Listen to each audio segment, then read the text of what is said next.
Փաշինյանը տերևս 2018 թվականին շատ վտանգավոր հայտարարություն արեց եւ շարունակեց իր գործունեությունը հենց այդ հայտարարությունը վերցնելով որպես ուղենիշ։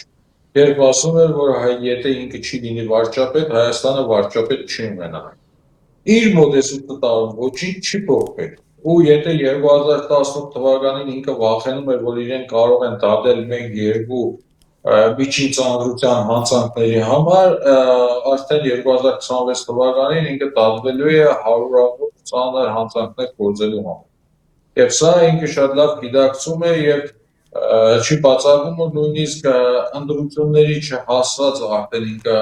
գնա շատ ավելի ծանր ռեպրեսիաների եւ ինչու՞ չէ նաեւ արդակարգ պետություն հայտարարելու։ Բայց սա չպետք է վախեցնի մեզ